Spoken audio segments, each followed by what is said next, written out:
Hi, Nate. Hey, Tom. Do you want some advice from Wolf? Not really. Well, I'm going to give it to our listeners then. Advice from a wolf. Trust your instincts.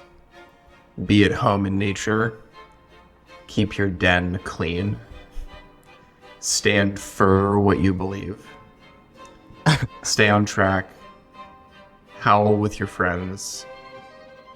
Be a leader. And pack life with good memories. This seems like pretty good advice. Pretty I generic. actually don't think it's wolf specific. Yeah, I think Yeah. that it's generally Okay. good. Bring people advice. Is this a joke about that we're going to talk about llamas, and the wolf counters the llama? Yeah, we got some mammalian energy. Mammalian I know energy my on the tree is well retort enough today. to know where they are on the animal kingdom scale. I should look that up. Yeah, so I mean, most people would have guessed this. Any AI podcast these 2 weeks is going to talk about llama. I think we're not going to really cover too many details about whatever the heck models numbers are. Numbers are good. Last time the chat models got a lot of blowback. Not really getting that this time. Most people are saying that they kind of over delivered in ways. I think I feel like they over delivered. I was kind of expecting them before to only be able to under deliver with how much competition there was. But the scale of investment from Llama to step up from Llama 2 to Llama 3 is clear. Seems like maybe 10x the investment / effort / compute. It's clear if you look at the numbers and how much training data they put through the models, which is proportional to GPUs, which are expensive. They have this huge model looming. We'll kind of have to go through these things in order. I think it's the one we should start with what is here now. So they release these a smaller model, 8 billion parameters, a bigger model, 70 billion parameters, both trained on a ton of data. We could talk about the joke of small, large language models and all these awful namings, but those models are here. They're above GPT. The biggest model is the impactful one, really. In the narrative, it's better than GPT 3.5. Not as good as Claude 3 Opus, not quite as good as GPT-4 currently, not quite as good as Google's best model currently, but it is close. It's by all evaluations and metrics, it's in the right ballpark. And the weights are out there, which is just, it's a moment that people have been talking about, and it kind of came and went without any disasters or anything. Okay. And they have this model looming, so I'm struck by it's just so much more. I expected them to kind of be a dud. They kept delaying, and now it's here, and they kind of over delivered. And it seems like Mark Zuckerberg is heavily invested and involved, and this giant company is another giant company is throwing their weight around in this arena in a very different way than the other one. So there's so many directions that we can kind of take this. I think. What is your first reaction?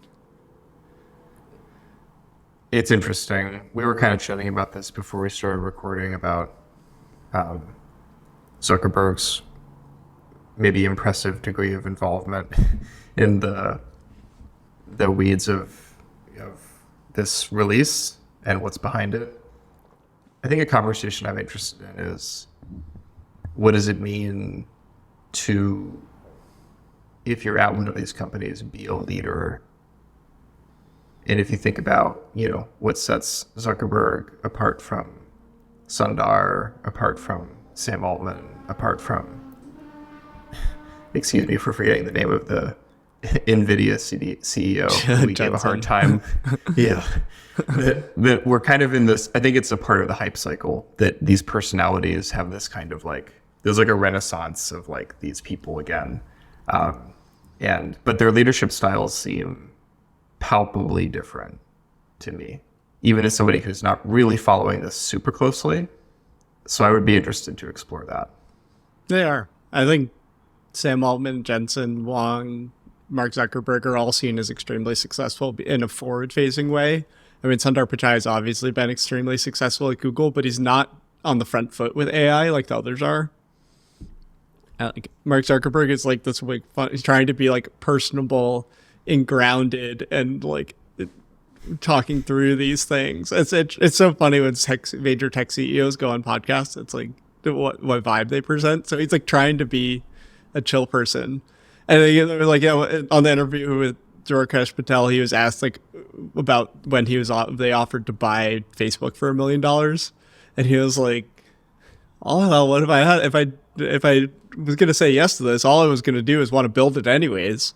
So it's like that's like builder attitude, and just trying to. And I think he comes across as sincere. I think that it's just like it shows how important it is to Meta. I think for some technological history, like not to get into all the details, Meta has a lot of deep set trauma from its relationships with Apple, where like there's another line in the interview. This interview is great. We'll link it in the show notes. And he's like, the iOS app, the app stores are governed by Apple and Google, and it's like they get to determine whether or not you ship a feature. So in some ways, he sees AI. This is the other part of Llama 3 is this like meta AI, which is in all the apps now, is he sees AI as potentially the next platform, and he's doing everything he can to avoid this. So there's a lot of history in motivating why they're putting so much money into this, and whether or not it's true that it wins by being open. I almost feel like Meta's gonna like bash heads with Hugging Face in this way, because Meta's Llama 3 branding is so high. There's this detail in the license that if I fine tune a model from the open weights, I have to if my Hugging Face name is like NATO Lambert, the model has to be called Llama 3 dash and then my model name. So it literally has to be branded as model Llama 3 before I get to add what I want. So that's so forward into the ecosystem. Everyone's not going to like it, but it will cement Llama 3 as like the name of, it's like the short-term equivalent for what a open language model is. It's a Llama 3. And like they encoded that in their license, and people don't like it, but that's just pays off. If I was Hugging Face, I'd be somewhat concerned, because it's cheaper for Meta to build a Hugging Face than it is for them to buy Hugging Face. Like, yeah, it's somewhat tongue in cheek, but it's out there, and we've seen this with this model, and this is like that they're willing to put the money in. I think the orders of investment. It's like order of $100 million probably for this model. What's released now, and this 400 billion parameter model is only more. That's putting people to the sword. I think, given how good. So if you look at like Chatbot Arena and these things that people think are valid measurements, I was doing air quotes on video, of model ability, it's close behind the current Anthropic and OpenAI models, and there's another model. It's like so funny with this announcement of another model training, just to like really be like, look, we're coming for you guys. And to have that dynamic, I find it like, I tweeted this random thing today that was like, this is definitely going to be the good old days of AI, at least from entertainment. Like, there's obviously problems with AI happening right now. I don't mean to belittle those, but like having 4 major technology companies going head to head in one space is just nuts. Like, we see one versus one often, or like one big versus one small, like Uber versus Lyft. Like, but imagine if there's 4 Ubers and Lyfts. Like, what the heck? Like, that's nuts.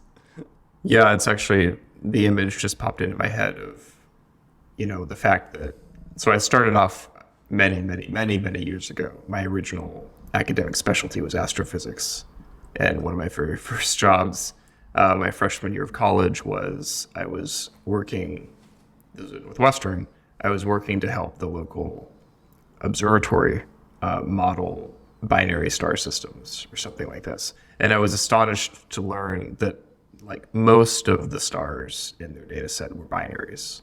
In other words, most of the stars, at least that they were monitoring, were not alone, that there was one other star, with them in that system. And that's a surprisingly stable equilibrium. So in fact, they orbit each other. And that's actually, I mean, if we have any astrophysicists listening, they can correct me about this, but I think that actually in the cosmos, as we are able to observe it, that is more common than just individual stars. And then, of course, you can compare that, another pop culture reference, to the 3-body problem and like that kind of stuff. I'm almost done with the second book. We're quickly going to divert into Retort Culture Corner. We're gonna have some of that on this episode, yeah. But like you get much less stable dynamics when you start to try to add additional bodies, and that's why like most star systems, you maybe get 2 stars or you get 1 with maybe planets, but it doesn't really work to have 3 stars or more than that. And we're you gonna see see the same something thing. similar. Yeah. It is an interesting moment where I've also been. It's common. I mean, when you think about markets, when you think about highly capital intensive industries, often what happens is once the market becomes stable, you have something like a very small number of very large companies at the top who are kind of hegemonic in that space. Think of like the big 3 auto dealers would be like a good classic example of this kind of a thing. It's not a coincidence that there are 3. There's lots of reasons for why markets tend to kind of end up in an equilibrium like that, but it's common.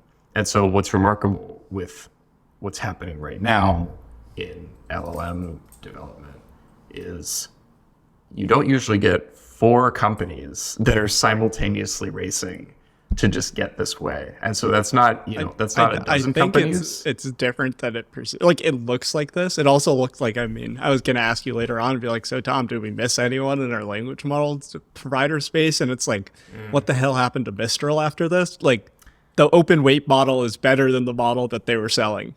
Like business model gone. Because their whole proposition, they Mistral's leapfrogged. Whole proposition was that we'll give model weights for you to optimize and run locally, and you don't have to worry about data or anything. So Metal just released better things publicly, and like I think like Mistral knew this was possible. They're really like they're smart, and Arthur, the CEO, is thinking about strategy. So like he knew this was a possibility, but this is the landscape that we're in, and I think that's really, honestly, probably mostly Meta versus Google in terms of the people that have the advantage to try things just based on the resources they have. Not even Microsoft you'd put as like in the game on that. Yeah, if you count OpenAI as a Microsoft subsidiary, they're probably in the similar game. Yeah, OpenAI is kind of like the Darth Maul.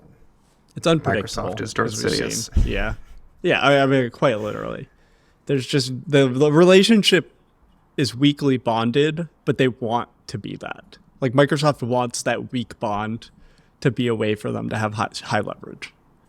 But I don't think Microsoft is incentivized to train language models in the same way. They try to put their toes in every pot. They have deals with OpenAI. They have deals with Meta for Llama models. They have deals with Mistral. They've acqui-hired Inflection. Like they've already like hedged. So I think that culturally it's hard to commit when you have hedged. Like Google seems pretty committed. They did another reorg to this is an interesting tidbit where Google's now previously the people doing safety on models was outside of the core training team in DeepMind, and now the safety people are under the same umbrella, and that is a much more serious setup in my perspective. I mean, at AI2 we talk about safety, and it's like discussion mess after mess of a discussion. You have to define what safety means to you. Then you have to figure out if you can actually do it in a training session. And then you have to figure out if you can actually do it in a generalizing wild session. Like if you let it out into the wild, if users actually find what you wanted. I'm like, it needs to be deeply integrated if that's your priority. So like Google's still shifting. I think the sounds out of Google's camp are positive as well. So it's just like everyone's hunkered down and trying to do this. So that's all very, interesting to me. It seems like an accurate read of even a very rapidly evolving landscape, technically and also organizationally. There's a lot of churn even now. It's been such a crazy 18 months. Is that how long it's been since ChatGPT? I think it's like kind of on that. I can send you these slides. I gave this lecture on the history of open alignment, which is essentially I just walked through the story of things that I have seen since ChatGPT happens. So all these random model names and techniques that people have heard from. So it has been it was December of 2022. So it's been 16 months, 14 months of which have been very high paced. Yeah. So in light of that dynamic and in light of the kind of cosmological forces that seem to be involved in how this plays out, what does leadership look like right now, if anything? Like, does it matter? This is a sort of classic sociological question. Like, where is agency here? Like, can Zuckerberg actually do something that isn't already basically baked into the position of whoever is leading Meta? And you know, the same for Sundar and the same for I think it's culture. Like, how do you map culture into leadership? I think it is all about signaling. So, like, people, whether or not they want to, they follow the people that they technically report to. So, like, all the people in Gen AI will see that he just wants to build cool stuff and do what he thinks is best and make hard decisions. And I think people embody that, whether or not it could be like a revealed preference rather than a stated preference. Because I think a lot of people working at Meta still have Stockholm syndrome because they're like, oh, I work at this evil company. I don't think that is necessarily the case. I think there's a lot of complex internet dynamics that they got trapped in, and they've done some bad things. I think that's true, but I think people in Gen AI will look up to that, and I think that's inspiring for people. Like, if you were to graduate with your PhD and you're like, this guy that has unlimited money is working super hard to ship something that's changing the world, versus like people can. That's a very natural thing. So I think beyond that, it's very little. Because it's like one-way door decisions is what CEO makes. It's like that in culture. They make the decisions where no one else could make a decision that seemed reasonable, and then they set a tone. That makes sense. Does that fit for you? Well, I mean, like, I have to ask myself the same question. Like, what does it mean for me to be a leader within AI too? Is something that I want to think about. Is like, I can't work on everything. Well, right. I don't think that's what leadership would mean. Would be defined. It's like it's very in between the lines, which is like the difference between the Zuckerberg and the Sundar Pichai. Like, Sundar does not present as if he is hustling on this. Like, he might be, but I don't hear about that even from anywhere. I think there's a lot. Yeah, I think that's right. I think there's another dimension of it too, which is that leadership is often about telling stories, which you can relate to. Agree. Keep going. Well, it's related to what you were saying in the sense that it is about culture, and I think storytelling comes in to the extent that a leader is someone who finds creative ways to relate different parts of a large organizational culture or constituencies or sentiments that maybe are not obviously coordinated with each other. Maybe there's tension. Maybe there are values that it's not clear which should be given priority at a given moment in time. Maybe many of you are, you're at Meta, whatever. Maybe many of the people who are building these systems are legitimately worried about safety, but maybe many of them are also more worried or give priority to the more open source considerations around this stuff, right? Yeah, I think this was a much easier decision for them. Like, I think that this bigger model that's looming and multimodal models are much harder to make safety arguments about, because like, I think anything that could generate images, I'm pretty scared of touching. So I think that is where like some of this will take another level, because I mean, what is your quick gut check on if you release an open weight model that could generate images, it's likely making it easier for people to generate CSAM, which are like this, like I don't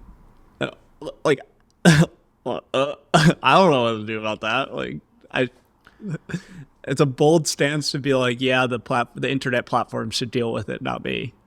I think it's a valid argument, but societally, to me, feels bad to push harm, to knowingly redistribute the who is responsible for real harms. To like unknowingly do it, I think is different, but to release something knowing that you're making somebody else have a harder job just feels not good. Right. So to me, that's an example of a situation where a leader is someone, I mean, in this circumstance, who would be able to be decisive, certainly, and define what it is the organization in question. Well, do you think is. Meta could do both? Because Meta is one of the organizations that monitors the most. I mean, I don't know the exact numbers, but like, what if Meta is like, A, we're releasing this bottle, and B, we're rolling out huge improvements across our entire suite of apps and encouraging Google, etc., to use these tools we built. That would be a cool demonstration of open source, which is like, here's all the tools for detecting this. We made them. This was the primary risk that we came up with. We're addressing it. They have the money to do that. They have the money to do it. I mean, they have the ability to do it, right? That's what money means, I guess, in this case. They have the ability to do that. And that's still, maybe this is romantic of me to put it this way. I still feel like, though, it would need to be framed. It would need to be justified. It would need to be motivated. It would need to be given direction rather than just done. And that's, I think, where somebody like a Zuckerberg would be the one who has to be the point of contact, who's saying, this is what our mission statement is. These are our values. This is the kind of internet, or this is the kind of world that we want to create and live in. And then they would speak to whatever the values of that are. And then they would frame that decision as not just reasonable, but motivating, if that makes sense. Something that actually, when you hear it, you're like, you've now convinced me. I'm persuaded, and maybe, as you said, if I'm a finishing PhD or whatever, I would even prefer to work at a company like that because that's an inspiring mission.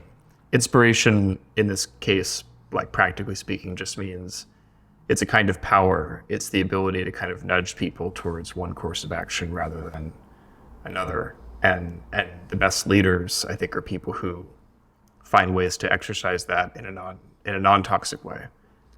And stories do that. If you're a good storyteller, that's like a lot. How much do you think stories induce performance? Like, I'm trying to figure out how much of these models' relative capabilities is like predetermined, or is like Llama 3, like, is this like a top few % outcome, or is it kind of bound to be with the investment that they put in? Are there specific points that made this happen and didn't in the last 6 months? Like, are there any points where that could have gone to the left turn? I just wish we had more. This is why I wish we had more insight into it.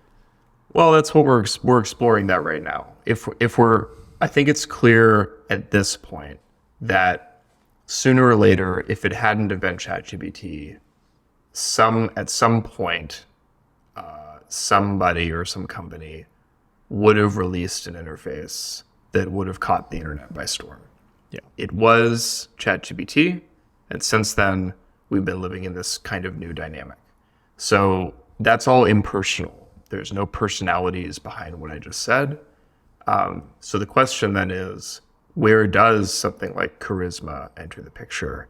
Where does something like authority? Where does something like legitimacy? Where does something like, I keep using the word leadership, but like that's what we're talking about right now. And I think it's fundamentally, it's emotional. I think it's in many ways psychological. We use this term vibes a lot, which I think is fair.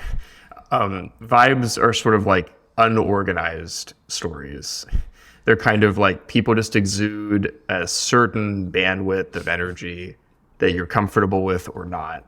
And that's a vibe. But a story is richer than that because a story has a cadence, it has a structure, there's a narrative there. There are actors, there are roles, and that's very powerful because then you're able to make people feel things beyond just whatever they happen to see on Twitter. I think the core debate that I want to get to at this point is like how much of this is actually about stories and how much is it about resources. So I think this is the next thing that I want to talk about. So it's like Meta has a ton of GPUs. This generation of models is not that ridiculous. What we have now, I could fine tune these models. I'm at a organization with good compute, but not ridiculous. Academics will struggle. But this 400 billion parameter model, like, I don't even literally have code that I would know how to fine tune this. Like, essentially, there's some, just for quick maths, if you're loading a model to run inference for every billion parameters in the model, you need about 2 gigabytes of memory. A modern GPU from NVIDIA, an A100, H100, has 80 gigabytes of memory. So to run inference, you would need at least 10 of these GPUs. The GPUs only come in packs of 8 that are linked together. So you need at least 2 nodes just to run inference on this. And what tends to happen is to run any sort of fine tuning. This would not necessarily be fast. You would need like 7 halves more. So essentially it's like a factor of 2 for inference on this multiple and a factor of 7 for fine tuning. So this is like you would, if you go from 10 you would need like 36, like, or maybe 32, probably 40 really GPUs. 48 H100s is more than the entire compute that most academic labs will have. That would be a pretty well off academic lab. So Meta is going to release this model that is on track to be better than GPT-4, better than Claude 3, or like it's probably going to be similar. It's unlikely that it's actually better.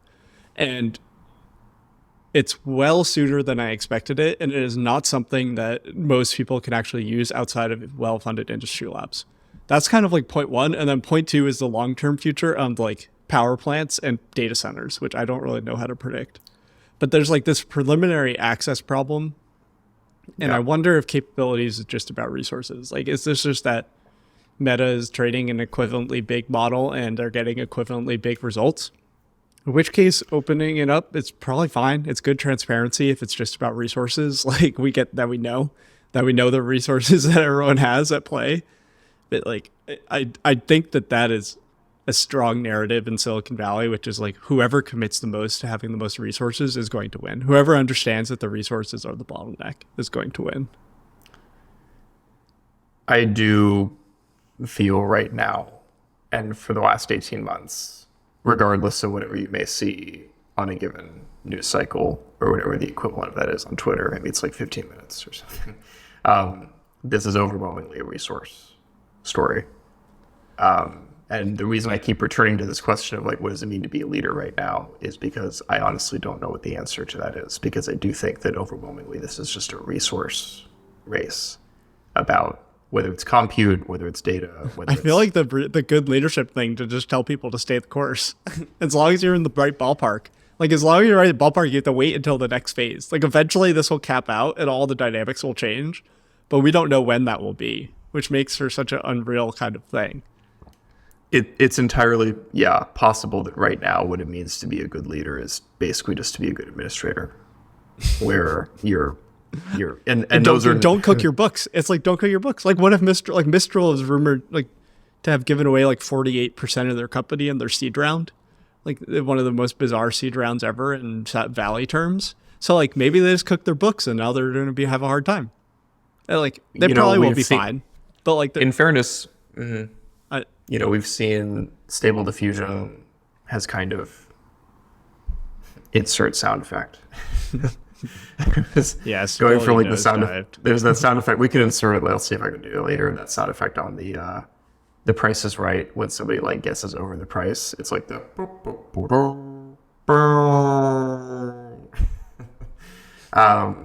and there's also examples of there's like the Sam Bankman-Fried, talking about cooking the books. I think like a lot of their receipts or whatever were at best on Slack and at worst just, were non-existent. I think that being a good administrator is not trivial. It is challenging. It's challenging to not, it's frankly challenging to not cook the books. It's also just challenging to keep the books, to keep consistent records, especially as you said, when even the biggest companies like Google have rapidly reconsolidated their teams. They kind of amalgamated DeepMind, like all this stuff. There's a lot of metabolism going on, and it's not easy organizationally to achieve that. And so I think in that regard, there's a lot of like back-end leadership that has probably been going on that, we're not privy to, because you'd have to be like really kind of there in order to really witness whether it's going well or not. But I think there's this other dimension of leadership that I keep returning to, which is who and what does it mean to inspire? What does it mean to tell a story? I think the best we've seen of that right now, best I just mean is like the most emblematic example of that is all this still consistent discussion of like AGI, right? The meme that came out with Zuckerberg. I have a blog on this coming out tomorrow, eviscerating AGI. I mean, the meme from the release, right, was him saying like, we're going to open source AGI. Yeah. That was the line that got said everywhere. I feel like And he's appeal. Have you ever listened to any of the All In podcast? No, I don't. Those guys are kind of loonies, but they're like 4 rich investment people, and they're like so hyped up on Zuck juice right now. It's like Zuck is like their perfect CEO. They're like open sourcing stuff, making tons of money. They're like open sourcing AGI, butchering all these like terms and social issues. It's just like it's entertaining because they're just like kind of in their own world and they're charismatic, but like at the end of the day, they're just off in a different world. There's an audience for that. I'm frankly not sure how big the audience is, demographically speaking. It's maybe, as you just said, maybe it's speaking. Asset speaking, maybe it's a little bigger. But if it's literally just like those 4 people, it's really popular. It probably appeals to like reasonably well-off young men, which is a large population. There's that. There's also, even a company like, Anthropic has a story per se that differentiates it from OpenAI, big science, and like you see this and you see other sorts of public statements that they make about, how they think about this stuff. And every, I think, company, every startup, every tech company worth its salt, should have a brand.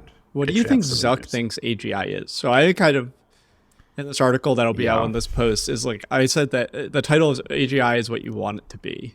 And essentially, for whatever reason, I think the RL success before language model success captured the idea of AGI being about feedback and like autonomy or agency or something, which is like, there's some notion of, or it's like intelligence improving over time and feedback. I need to look at my draft, but it's like, there's something of evolving over time, and there's something of the actual policy being able to change over time. For whatever reason, people are obsessed with those two. But if you look at the word artificial general intelligence, it doesn't imply that at all. So people are obsessed with agency. There's even a list of modern AGI definitions by people who are generally ousted from the AI community. And a large percentage of them are about embodiment, which just takes agency even further. And I'm like, why are people obsessed with grounding intelligence with physicality and human likeness? It's like, that is like, I'm like, what? Like, why? Why is like this? I get to dunk on Gary Marcus, which is always fun in that post. But it's like, why is this? Why are these like? I just think like it takes us back like years when you actually try to define what AGI is. For me, I think a lot of the question. Well, your question was, what does Zuckerberg mean by AGI? I think that's beyond my pay grade. I mean, you and I can speculate about. You might have a better answer to that than me. I wouldn't purport to say what I think he thinks it is. But I think for me, the way people think about it, the way people appropriate it and make it their own, I do think the jumping off point in a lot of ways like ties back to the fact that you can go and read like the original Dartmouth conference statement on like what is AI and like what does it mean to achieve it, so to speak, or what does it mean to make progress on it. And you can see when you go back to it, like which of those things we actually have been able to do and which of those things we've not yet been able to do, right? And so I think John McCarthy, who is like one of the people spearheading, that workshop, that conference, then subsequently was still a big important person in like the good old fashioned variety of AI. I believe himself did write a lot about the role of what he thought embodiment would be important for as distinct from just symbolic reasoning. So there's kind of been this ghost, like in the history of AI, of like, there might be some ways in which, whether it's embodiment or situatedness or lots of other terms, like kind of capture something granular about the corporeality of being like a living organism in the world, looking for nutrients, whatever, that seems important for being intelligent. But that's kind of speculative. And I think a lot of the power of AGI as a term is that I think it kind of separates it and says like, well, no, it's really just the ability to achieve some kind of strategic behavior. Well, I just think it's like a moving goalpost. This is the argument of the post. It's like, if it's going to, like, human intelligence is not static. Like, there's this, essentially since AlphaGo, Go players have gotten a lot better. And it's like, as ChatGPT becomes 100%. Better and better, the average human employee is going to become better and better. So if OpenAI's definition is strictly defines AGI on needing to replace a large amount of human labor, Like 51%. It's always going to be marginal, because in order to fully replace an employee that has access to ChatGPT, you need to be way better. Like you always, and that's why it's like that, with the kind of weird discourse about it, the culture of OpenAI, it literally just feels like a forever religion, which I think is fine. It just sucks that the popular narrative is going to go again. It's just going to be bad forever. That may well be the way that this pans out. I mean, I've been sympathetic for a long time now to, there's a school of thought in like cognitive studies and also like evolutionary psychology a little bit, I guess, that argues that what kind of sets Homo sapiens apart as a species is not necessarily that we're smarter, and certainly not that we're stronger in any kind of individual sense, but that we're defined more by our plasticity than by our robustness. So in other words, as a species, and arguably even as individuals, we have a tremendous, and possibly in the history of evolution, unprecedented capacity to learn, to adapt, and to adapt not on the evolutionary scale, like not on the biological scale, but on the like cognitive scale. So even in the course of one person's life, you can massively reskill yourself to a degree that, I mean, very few other species, if any, can approximate. It's funny, I happen to know this just because I went down a YouTube rabbit hole like not long ago, and then went through Wikipedia to learn about it. I read a lot about the Capuchin monkey, and Capuchins are very smart monkeys, like very smart. I think the Ace Ventura movies, he has like a Capuchin as his pet, if you guys are familiar with those movies. But anyway, they're very clever little monkeys, and there have been studies done of Capuchins that they are, in fact, they do have an ability to learn that's quite significant. And so they can pass down, apparently, the use and adaptability of tools cross-generationally and even within generations. And I think this study, what ethnographers of Capuchins have found, is that if a Capuchin watches something be done for like some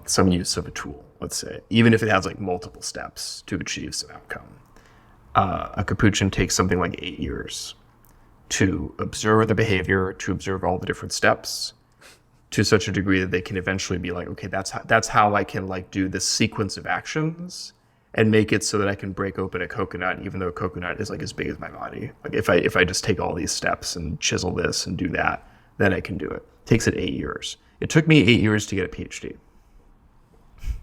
from when I was at Berkeley. Now, I'm not saying that I'm smarter than a Capuchin because getting a PhD is somehow more intelligent or more impressive than breaking open a coconut that's the size of my body. But I am confident that I could readily adapt, and if I was self-hating enough, even get a new PhD now if I wanted to, really, in some completely different field and reestablish myself there, God help me, on, you know, something like we would have an intervention. But yeah, I think this is why the whole AGI thing is weird. I think I would be much happier. Like and whenever anyone uses AGI to encredit their leadership or strategy, and it's just like, oh, it feels bad, man. I like, that's my thing. Like, some people get upset with the open source definition being wrong. I think that like the whole AGI thing just misappropriates a lot about what AI actually is, which is just like augmenting intelligence that we have. And that's a disservice to people. I think ChatGPT in the history books will be when all of this AI started, and whatever is coming, like, I guess the question is like, is there another inflection point, or is ChatGPT the inflection point? And like, if that's the case, it's going to be what is remembered as the first general intelligence. So it's like, I don't know. I don't know if there will be another point that is like, this is when everything started with AI, and we just forget everything that happened.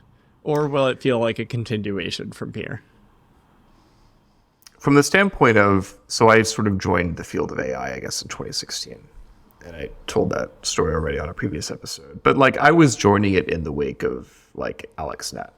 I think even at the time, it was clear to me that like, okay, this was sort of a transformative moment when, so the mythology goes, but this, I think, frankly, in some ways is true. Jeff Hinton had been alone in the wilderness for decades, sort of being like, if we Cracking make it open like, a body-sized Yeah. coconut. yeah, Jeff Hinton was the Capuchin in the wilderness, being like, if we can just make this just like a brain, then it's gonna be better. It's gonna be better. And maybe in the background there was some other like, Ian LeCun is like an orangutan who's like watching him play with this or whatever. So like, there's like a group of primates that are like, there might be something here. Anyway, 2013, AlexNet happens, and that's a moment. People in the field recognized that was a moment. You had to, because it beat everything else that was on the market.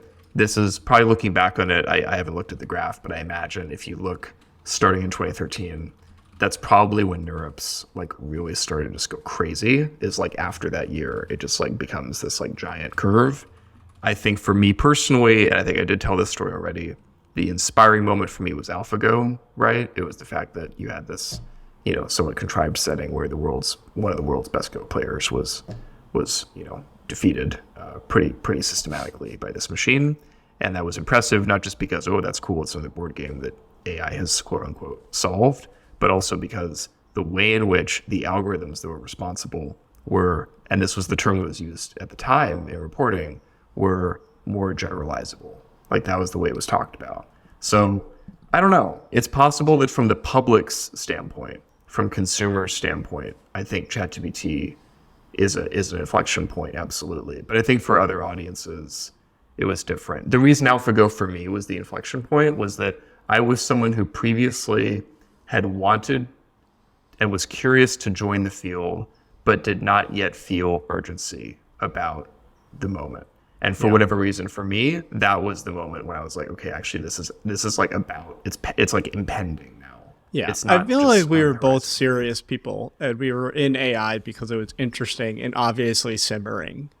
And then, like, when ChatGPT happens, it's like, okay, this is obviously the sort of thing we knew that sometime in the next 20 years would happen. I think realistically, post-PhD, it was sooner than I would expect. It's like a career-defining change.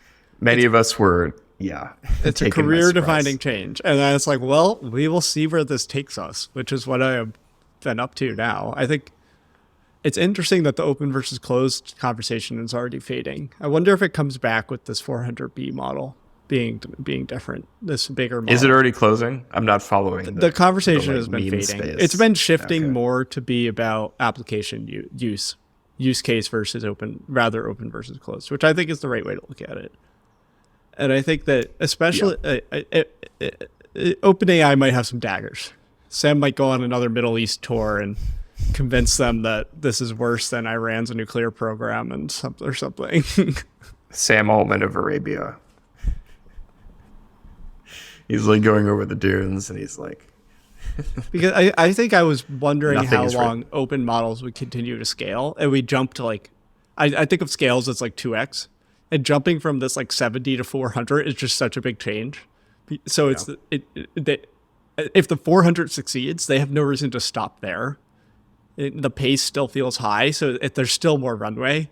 And for me, that was like, oh wow, there's a lot more investment in this open thing than I was potentially thinking.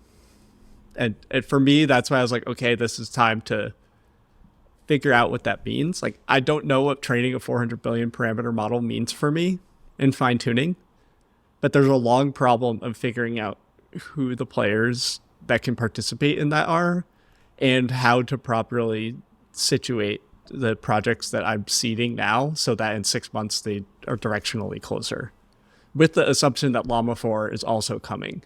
They've always talked about it with that. So the possibility of outcomes for the area that I've been had just really shifted again, and that I haven't fully settled. I don't have full expectations for what Llama 4 represents now and stuff like this, and what Mistral now does.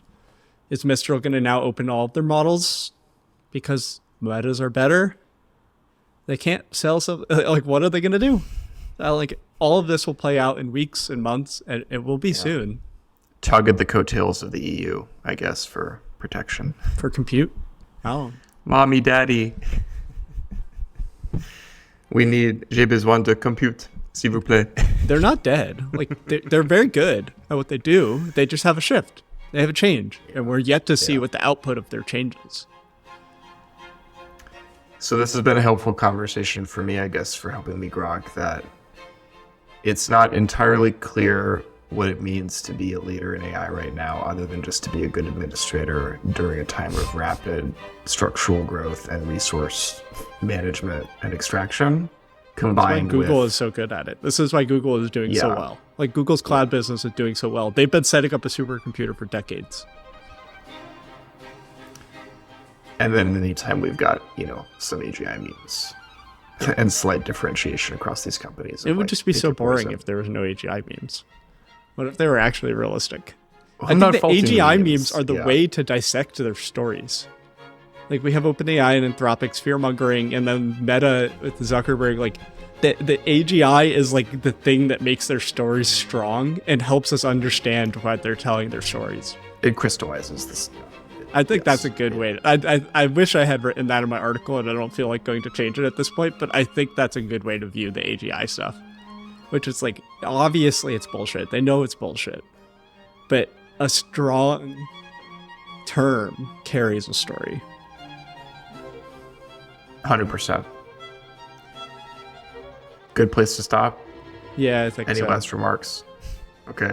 No, I don't have Cool. any more giveaways, but thanks for watching. Oh, is that a semi? I did do some Do I have any giveaways. giveaways? I give away my non sequiturs and my jokes. That's my Yeah. main giveaway. You're very generous. Okay. See you, everybody. Bye for now.